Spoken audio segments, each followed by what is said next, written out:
And then some people put in small business protests to say that, I wasn't a real small business, or that I wasn't a real business, because at the time my office address was over a Subway and a Thai restaurant in DC. And so they had pictures of, our office, over the Subway and stuff. And so it was, we went through the re-review, and we won it again. And then 12 people protested.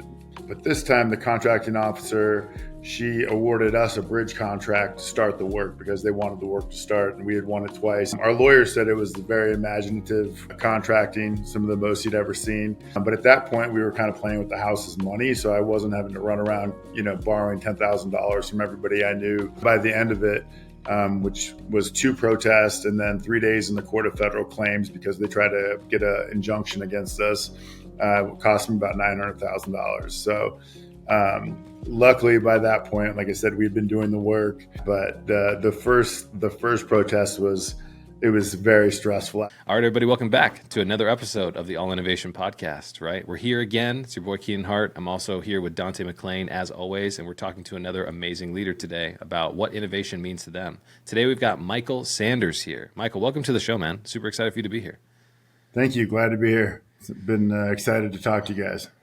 So, Michael, my question for you, man, is, when it comes to government contracting, right, and the amazing work that you guys are doing, why don't you kind of give everybody an understanding about the work it is that what you guys do, the areas that you guys specialize in, and what does it mean to kind of be in this space that so many people, I guess, don't really know about? Sure.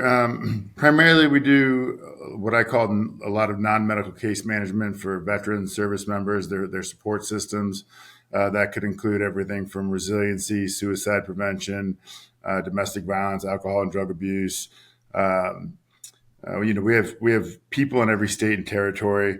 It deals with employment, unemployment, underemployment for reservists, and then we have some other more general contracts, like with USDA. We have some general clerks that do travel reconciliation and some other things. But our primary clients are with DoD or the services. And how do we kind of get into this space, kind of just to get started, right? With those huge contractors, right? Your guys are providing some vital services to the community and underserved populations as well. So how do we kind of have our aha moment that this is going to be the space that you put so much of your energy and effort into? I was just too young to know better. But what prompted me was George Bush signed an executive order allowing 3% of government spending to go to service-disabled veteran-owned firms. It was an executive order, 13 something. It was 2004. I thought to myself, I did the federal budget calculation that year. What was 3% of it? Billions of dollars, and thought, okay, this is going to be pretty easy. But it turned out not to be easy. It took me, I think, about 5 years to get a prime contract, and during that time, I was ditch digging, catering. I was a photographer. I was doing everything I could to keep putting out bids and trying to get a contract. But it takes a while. There's a long lead time, which precludes a lot of people from trying to get into the market because they don't want to wait 6 months or 18 months or 2 years to get a contract. And that's on a good contract, it may take 6 months. If you're very lucky, it could be 6 months turnaround. We've gone after opportunities that have taken 3 or 4 years to be awarded. Whoa, talk about patience, man. Oh my goodness. If it's a current contract, they'll put out a sources sought or a request for information 18 months out, and companies will respond. They will collect the information, determine how they're going to source the procurement, whether it's going to be a set aside, full and open, veteran-owned business, woman-owned business, historically underused. It's called hub zone, historically underused business zone development. So there's a lot of ways they can do procurements, but they all take a while unless once you get on a GWAC, which is a government-wide acquisition contract. Those can turn around very quickly, 30 days, 45, 60 days. But to get on that contract, you have to be there at the right time with the right amount of experience, with the right, scale, scope. And so it it takes a little bit of patience, and you need a little bit of runway in order to fully get into the market. Now, once you're in the market and you start winning, 3-year contracts, 5-year contracts, and you start building a backlog, and you have runway, then you kind of are more settled in, and you feel more confident because you have sort of these contracts that you know are going to last a while. Hopefully, you get the option years, because they don't do strict 5 years. It's 1+4 option years, 1+2 option years, So if you're doing the work good, if you're executing, which is the other part of after you win, you have to execute exceptionally, hopefully, in order to get continue to continue to use that experience to get more work. So for anyone who's really new to this space, there's a lot to it. Obviously, I'm curious what the bidding process looks like. What is like? So someone's brand new to this space, like, hey, this sounds really exciting, Michael. What does it take to actually win one of these contracts? RFPs, requests for proposals, typically in DoD, there's a template. There's section L and M, and there's most people, what they do is they go immediately to the requirements and the evaluation criteria. And the requirements are going to tell you if you're qualified or not. They're going to tell you how much of like if you have a subcontractor, how much of the contract they have to be considered a major subcontractor, or if you can use the subcontractor past performance, which is how I ended up winning the $50 million contract. Was I had really good subcontractors that had very good past performance. At that point, I had I think a $50,000, or maybe, it was very small prime contracts. My work was subcontracted at HUD, but I found the right teammates with the right past performance. I had tracked the opportunity for a year. They go through questions and answers. So once they typically once they do the sources sought of the RFI, the request for information, and companies respond, they'll know how they're going to do the procurement. Once they do the procurement, they'll put out a draft RFP. From the draft RFP, they'll do a Q&A session. And from that, you kind of get an idea of how many people are interested. If it takes them 2-3 months to answer questions, and there's 300 questions, okay, there's a lot of interest. But you can also derive some information from that. Like, for instance, you have people that will ask, is there an incumbent contractor? What's the incumbent contractor number?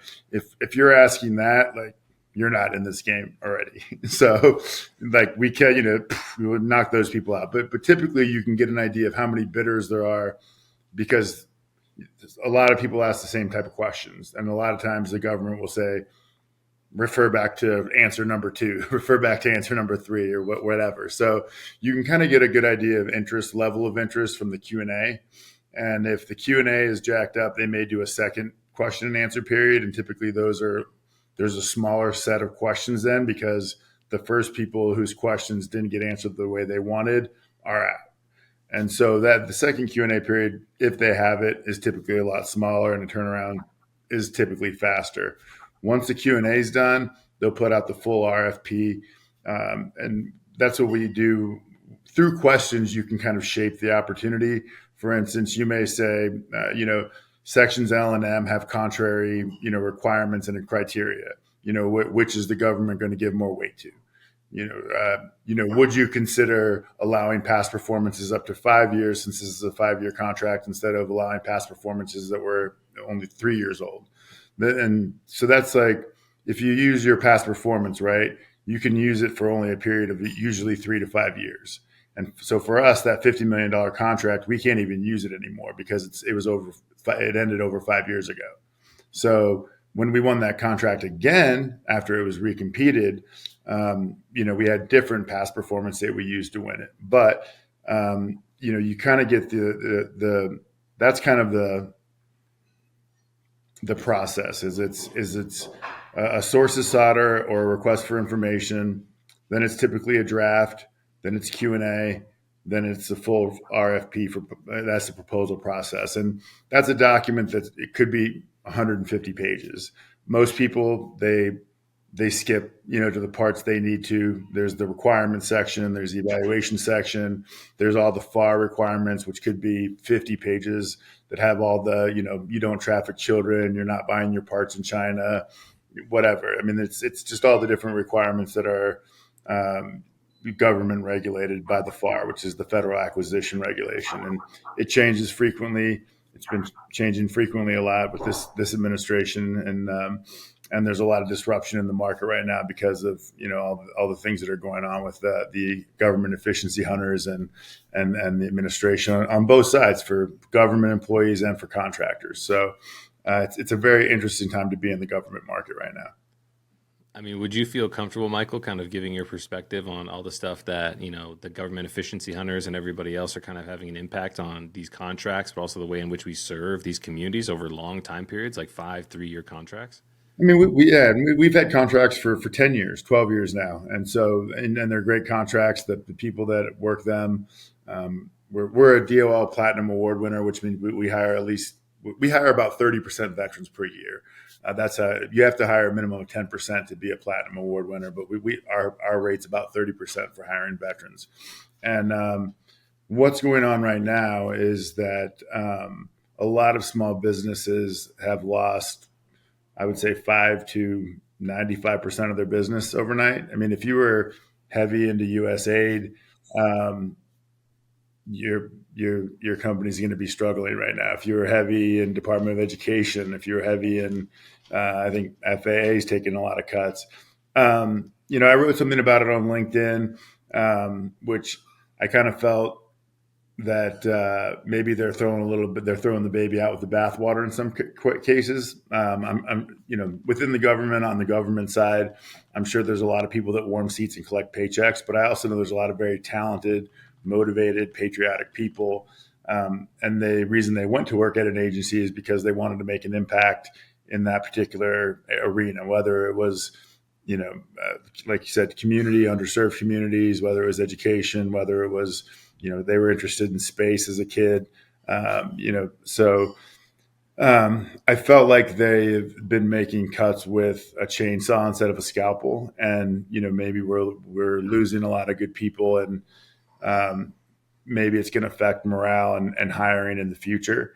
On the contract side, I felt like they could have, instead of just terminating contracts overnight with no notice, they maybe could have let small businesses run out their current year, it's called a POP, period of performance. You have 1 year, and then you have, your option years. But I felt like they could have probably saved the same amount of money, maybe save some goodwill, some morale if they, had let some contractors finish out their current periods of performances. Then they could have saved 2 or 3 years of that contract money. But it would have given the small business a little bit more time to pivot, maybe win something new, cut back spending, do something in order for them to be able to survive. Because I'm sure there's a lot of small businesses that are not going to survive. I'm on several board of advisors, and been getting a lot of calls from people that their business has pretty much been wiped out. So it's been an interesting time in the federal market. And then from the government side, they were already short, I think, 10,000 contracting officers. So what we used to see, maybe 10 or 12 opportunities on, let's say, a contract vehicle that would come out a day. Now we'll see a day and nothing comes out. So the already slow market has slowed even further. So for us, luckily so far, knock on wood, because most of the things we deal with have to do with readiness of the fighting force. Our contracts so far have been safe, and haven't really seen any cuts yet. But you never know, and it's something that I think every small business owner is thinking about. I think large businesses are thinking about it too. I mean, Booz Allen Hamilton was called out in the Wall Street Journal because 95% of their multi-billion-dollar business is government contracting, and they're expensive. And so, for a $20 an hour person, they'll charge $60 or $80 an hour for that, $90 an hour, where a small business may charge 40 or 35 an hour, based on their wrap rate, which is kind of, what your fringe and G&A and everything, it's kind of what you put on top of what you're paying the person in order to make money. We call it wrap rates in contracting. So large businesses have huge wrap rates because they've got a lot of infrastructure. They're putting money into innovation. Pretty much all the large integrators have tried to become more IT based, less services based. There are still some large businesses that do services like we do in terms of serving the military, the veteran, the community. But for the most part, if you go to a large business and you're like, hey, there's a administrative support contract that does transition assistance, they'd be like, nah, we're good. We can't charge. Those people make 70 grand a year. We're not interested. They want the people that they can bill $200,000-$300,000 a year for. So, and to be fair, they have a big needle to move. They need to track probably money from appropriations committees through Congress and see where it's going to be going. If you have a multi-billion-dollar business, not only do you have to and I was explaining this the other day, but like, for instance, the small business, right? We do maybe 10, 11 million a year, and that's great. We won, I think, around 18 million in 24, but we also burn 10 million of our backlog. So every year that you have, you're in business, you're burning a year of your contracts while you're trying to win more contracts. So as you get bigger, you're burning more of that and you're having to win more of that to make up that, that hole. So it's an interesting time, but I think that there's always opportunity in the chaos. So that's kind of what I've been focusing my time on is, where are those opportunities going to come from and how are we going to capitalize on them? It's such an interesting space that it seems like it's getting ever more complex, but I would love to, take us back a little bit to that very first, very large contract, the $50 million contract, because I remember you first telling me this story and I was so inspired by the tenacity. It's like the ultimate founder story, right? It's like you have this golden ticket and you have to will it into existence to be able to bring it forth. I'd love for you to share that story with us. So if anytime you win a contract, anybody that bid on that contract can throw a red flag and do what's called a protest with GAO, the Government Accountability Office. Once they do that, it's kind of like a mandatory minimum sentence. The government automatically has to issue a stop work order. So, for instance, not that contract, but another contract that was $10 million we won. We had already hired people. We were down at the hotel onboarding people. We were at the bar, clinking drinks and, celebrating the win. And, then GAO stop work order. Damn. Okay. Sorry, guys. We got to rescind our offers and pack up our portable workstations and drive back from North Carolina at the time. But the $50 million win was especially tough because I didn't have anything then. I had two small contracts that were running out, and the larger business that was a subcontractor said, "Hey, you gotta go with this law firm." So I called the lawyer. Was like, "Hey, yeah, I'd love to take it. Just so you know, I'm $850 an hour. My paralegal's $350 an hour. My other second tier lawyer is $650 an hour." And and at the time, I was renting a townhouse.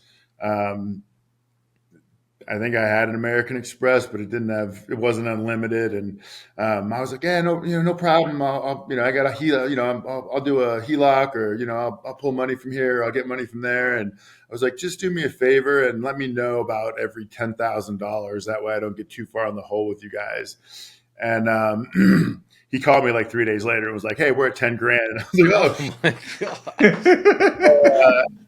So I had to basically that whole time and GAO has 100 days to adjudicate the protest. And basically what they do is they go, did the government evaluate the proposals like they said they would? Did they follow their own rules? And if they did, GAO will say, protest denied. If they didn't, GAO will substantiate the protest, and one or two things can happen. They can either cancel the whole thing and restart the whole thing over again, or what they'll do is they'll do typically agencies, they go to jail and they go, hey, you don't have to adjudicate this. We'll re-review it and shore up our documentation. We'll re-review the whole thing. So in that case, it hopefully will be shorter than 100 days, but in a lot of cases it won't be. So for that $50 million contract, initially there was 18 protesters.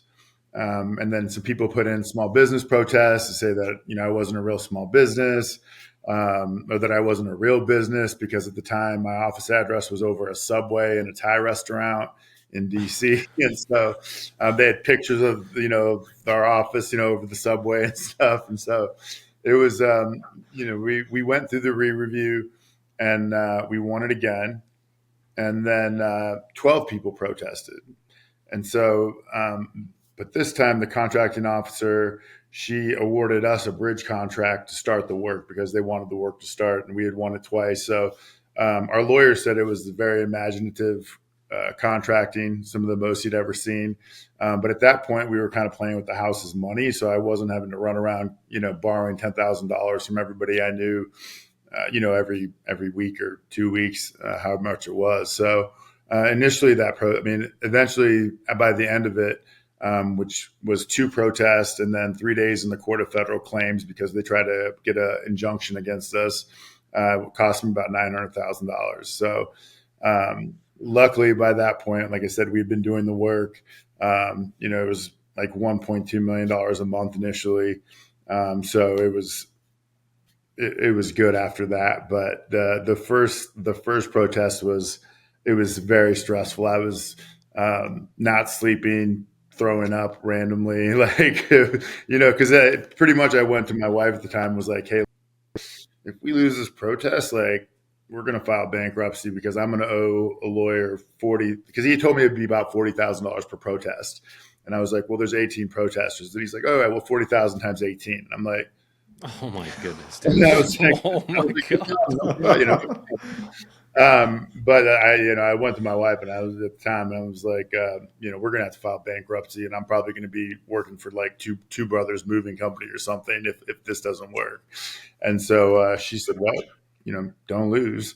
And so, we didn't, and things worked out and we ended up, there was 173 employees on that contract and we ended up with about 120 of them.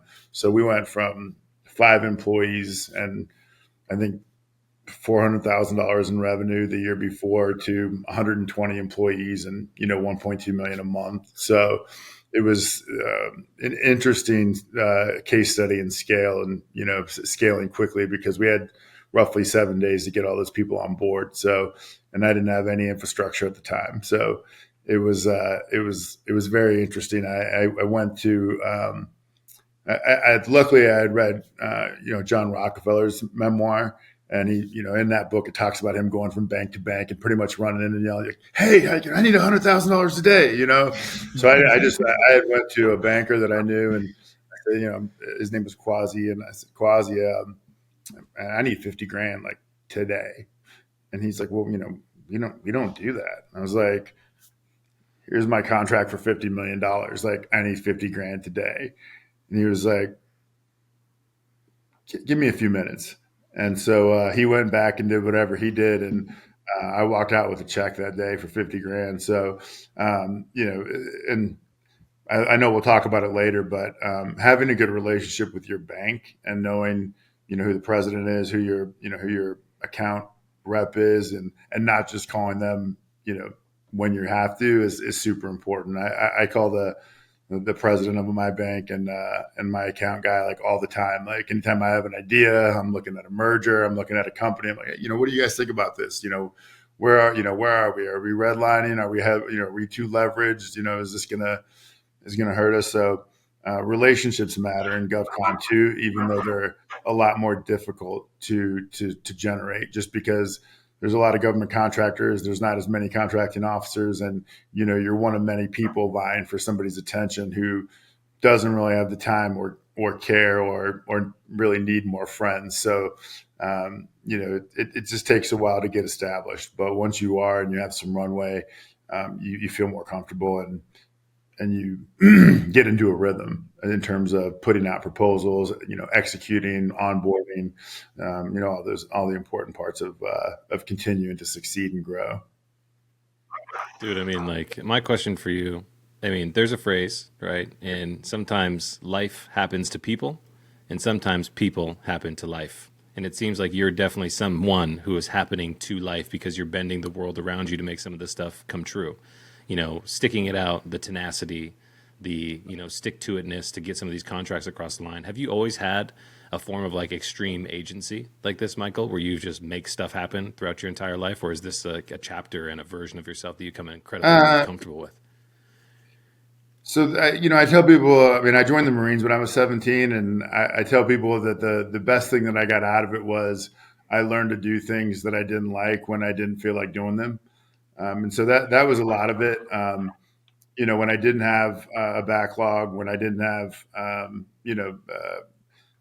let's say, a network of people. What I did was I tried to be of value to people. And if I would go to a networking event, I would meet somebody and I knew they did something. And then at the time, I didn't have any money to have any of the platforms where you get market intelligence. The gold standard is Deltek, and it's expensive, but that's kind of what the larges use, what most people use.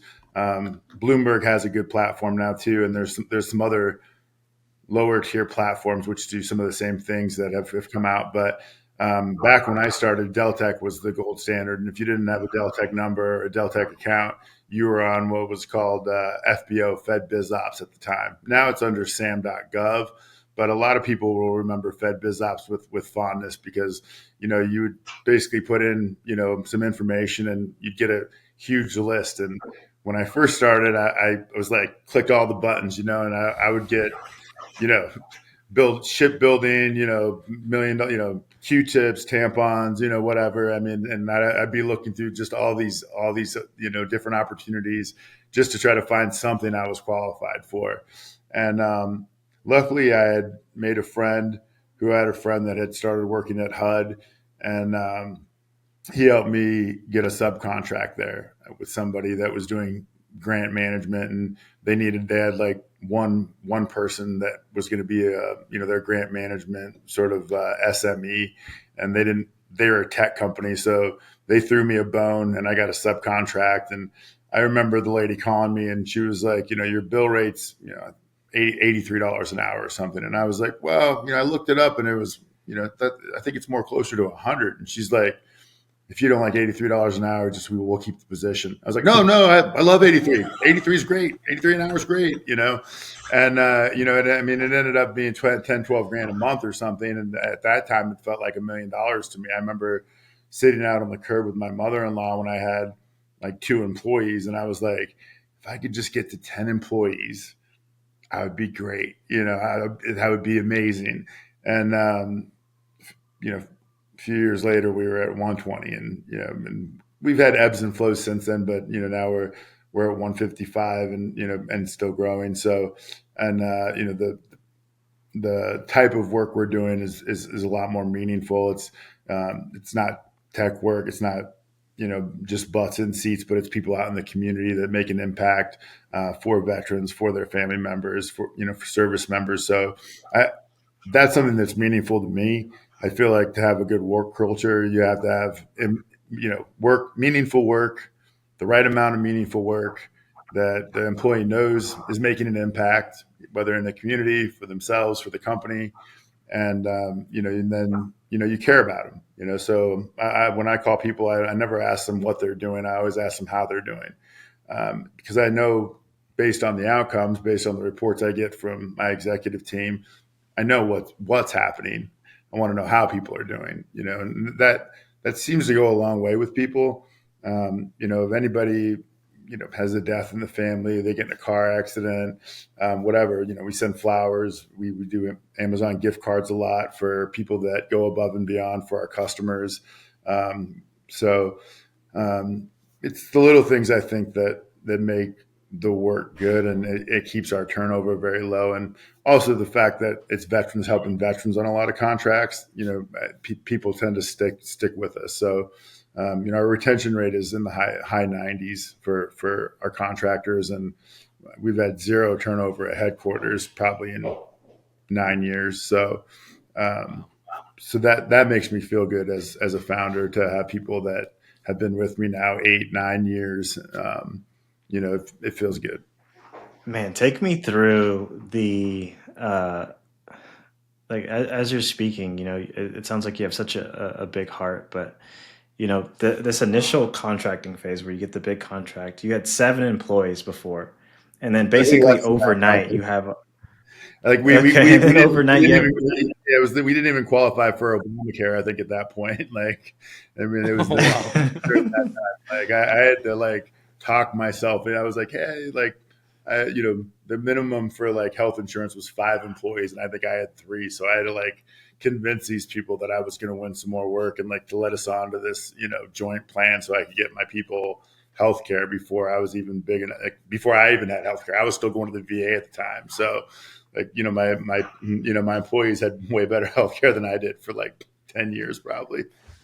so you have 3 to 5 employees, and then overnight you have 120. Like, what is it like being a leader in this transition? Like, I'm sure a ton of stress on you, but like, what is it like? Take me into the mind of Michael at this time. Well, the reason I went to the executive program at the Harvard Business School that I did was because I felt like I needed to learn how to be a professional CEO. At that point, I had been sort of roughshod in it, like you said, sort of trying to just make things happen. And I knew that I needed to take a more strategic perspective. And I've had some really great mentors, people that you know, were straight up, honest with me. One of my good friends and he's on my advisory board, Tim Gentry. I remember going to him in the beginning phases and being like, "Hey, what do you think about if I try to get some investment money?" And he was like, "Your company's not worth anything. No one's going to give you any money for your company." Like, very honest, heartbreaking, but very honest. Yeah. And the second point was, you know, eventually you're going to be something and people will come to you and want to give you money. And at that point, you'll have the leverage. It's like now you have no leverage. So someone may give you money because they believe in you, but they're going to take way more for way less. And then eventually, when it becomes something, you're not going to have anything, as worthwhile as you would if you kept, your equity. And so, currently I still have 100% of the equity in the company. I'm the sole owner and Wow, founder. dude. So, uh, Crazy. Huge yeah, accomplishment. yeah, I mean, I bootstrapped, and for those, and then once I got bigger contracts, I was able to get financing. Sometimes it was mezzanine. We've had bank financing, and then missed a covenant, lost our bank financing, had to go get mezzanine or what they call factoring. But all those experiences just sort of build who you are, right? I mean, everything you go through kind of makes up, you know, the gist and like you said, sort of the grit, part of having to be a founder, which is getting through the unknown parts. There's a great quote at the beginning of Think Like a Rocket Scientist when he talks about, start walking even when you can't see what's in front of you, and he's talking a little bit about the first moon landing when, they had to, do some stuff like walk backwards or like just different things. But the quote's great, and it's just basically like start walking, and even if you can't see what's in front of you, keep walking. And if it's dark, learn to walk in the dark. And if it's if you need to walk backwards or you need to hop on one foot or you need to do whatever, just keep going. And so that's been always kind of my motto is to just you just keep going and keep doing what you have to do in order to hopefully get the results and the outcome that you want eventually. I want to pivot a little bit to the common topic that everybody's talking about these days, which is AI, right? Government contracting, right? Are you guys using ChatGPT, Claude, Perplexity, all these type of things, or are you guys using a different type of tool specifically for this work? So we had our offsite in Miami in February this year. Last year, our theme was AI, automate, and grow. We wanted to do, and so luckily, I have an amazing executive team. And I'm going to answer your question, but before that, it's funny because now what happens is I used to get calls from customers, right? And now what happens is my executive team comes to me and they're like, "Hey, like we have this problem. Let's contract with this person. We went and talked to the customer. We talked to the person. We got HR involved. I'm like, this is the solution. And at first that would it kind of hurt my feelings at first. I was like, why did they call me, And then I realized, like, wait, that's the way it's supposed to be happening. They're supposed to be coming with solutions, not problems. And so when I realized that, like, that's great, like I could get hit by a bus tomorrow and the company would still run just fine without me, it realized like I could really start working on the business. And so during 24, I was playing around with tools. I was trying all of them, trying prompts. I was trying to write putting out articles, some of them AI, some of them I'd write myself. But and then I would take them to my team, demo it, and I get poo-pooed a lot from my CFO. She has a no button on her desk, and I get to be the yes man, and she's kind of like my bulldog, where I'm like, I always put that caveat on there. It's like, yeah, I'd love to do this, but I just got to check with my CFO first, because I know she'll come in and be like, let me read that she used to get so mad because I'd sign stuff without really reading it, especially if it was, something that we do frequently, like an NDA or whatever, so, whatever, she'd be like, so she took that completely off my desk. She's like, you don't sign things anymore. Like, I have your signature on PDF, like I'll take care of it, So now if she's behind or something, I'll send an email out to somebody and be like, hey, I'm just going to sign it and not read it. And I'll immediately get an email. She's like, nope, I'm reading it today. Like, it'll be signed by the end of the day. That's kind of like my little poker to her, it's like kind of like our inside joke. If she's like running a little behind, I'll send an email saying, yeah, no big deal. I'll sign it. And she knows I won't read it. So that's kind of my prod to her. But, I tried a lot of the different tools. Big thing for us is proprietary data. Some of the contracts we work on there, I have a clearance, our company has a clearance, and some of our work has clearance requirements around it.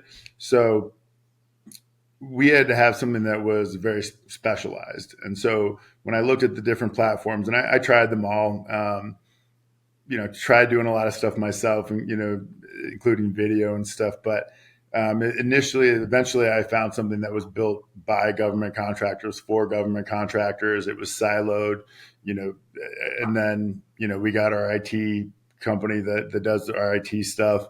They checked it out. They made sure that everything was good in the back end. And so it was just our data, in their model. And it's called Awarded AI, and it's specifically for government contractors. It's a great tool. And my team was hesitant at first, but once my BD executive vice president, it was kind of a feel good for me, because he goes, oh man, he goes, I it made an acronym glossary for me. Like, that takes me like 2 hours. I'm like, well, we put out 20 proposals a year, so we save 40 hours there. So I was like, let's keep seeing what it can do, And so we don't use it, and actually the government is now in some RFPs, they're saying if you're using AI to generate a section, you have to call it out. Mm-hmm. So we use it more, I would say, to, consolidate data, pull data out of the RFP, check its reasoning. You can redline a document. It can go through and check if you answered the requirements, based on you can put the requirements in and then put your data in, your content, and then, it'll tell you, like, you missed this or you missed that. So that's a huge time saver, because the old way to do it was, the old way to do it was is you print it and you'd have everybody in a room going page by page, line by line, and people would calling stuff out, and, then people would argue, that's a happy to glad, that's, whatever. And, it'd be a thing. And then at the end of going through, a 50 or 100 page proposal in a room with someone for 9 or 10, 12 hours, then it goes to desktop publishing, and then you put it up all on the walls, and you used to do what's called walk the wall, and you'd make sure that all the roles were right and that all the pages looked right and that there wasn't too many just solid, it wasn't like 5 pages of just solid words. That maybe you had some call out boxes or some diagrams, or that it looked pretty essentially. And that was kind of then that was after what we call white glove, because there's processes for everything, including reviewing proposals. First you start a pink team, then you go to red team.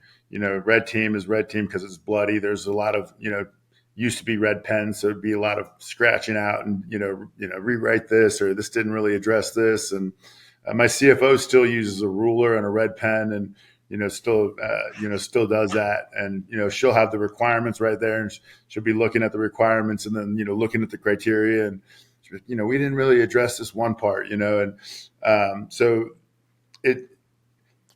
I look at it as it's been a big time saver.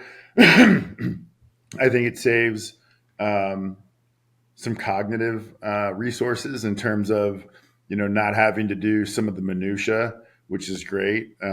So that's really where it's been a huge value for us, is that it's let the people that do the heavy technical writing get out of some of the minutia of it and really focus on the real content of our solution, essentially. So it's been good.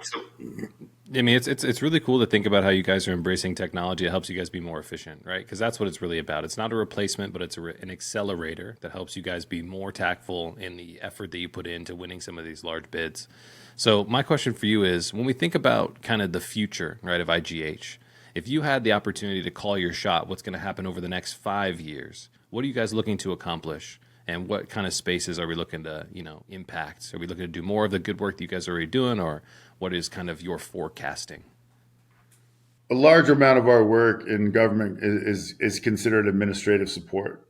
And within every sort of, let's say, vertical, right? Administrative support, health records management, IT support.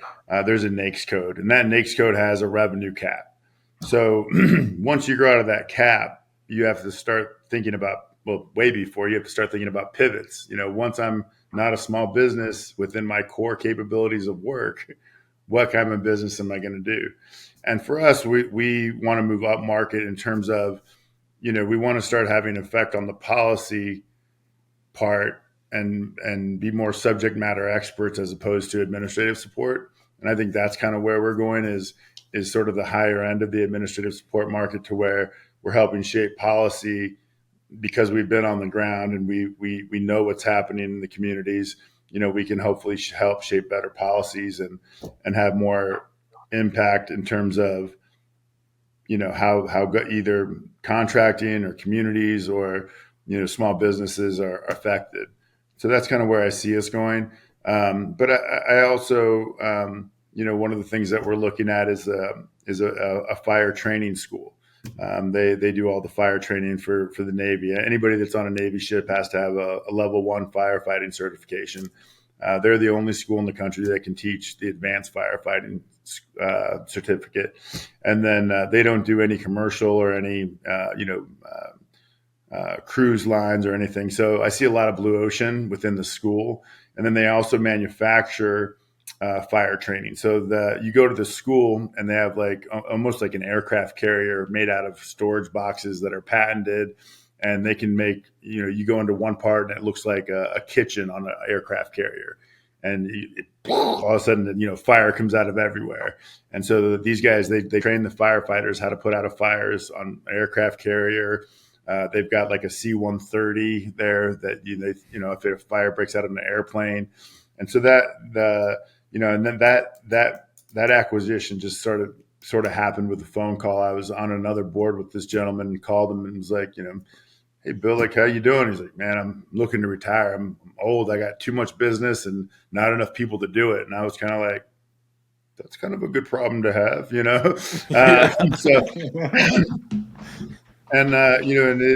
So we've been, going through the due diligence process and looking at the manufacturing installation. He's on 42 naval bases worldwide.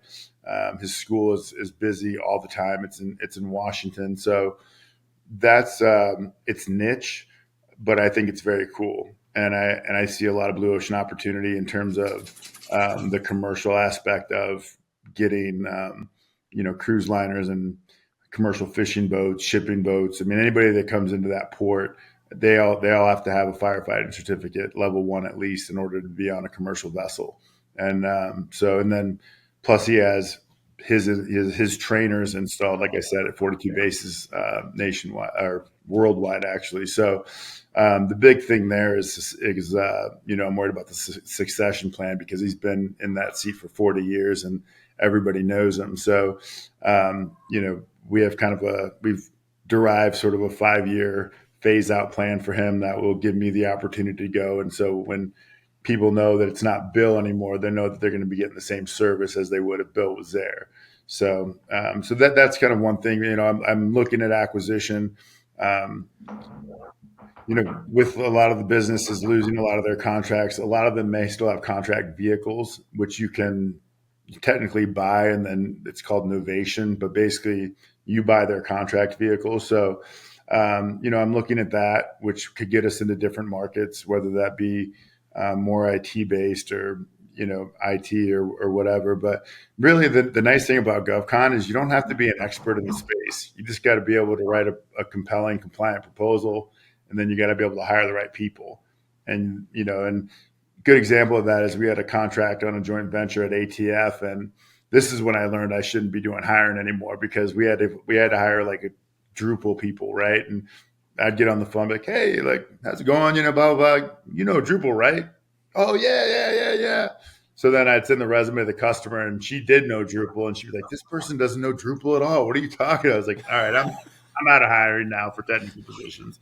But that is the nice thing about GovCon is that you don't have to be an expert in a particular field to go into that field.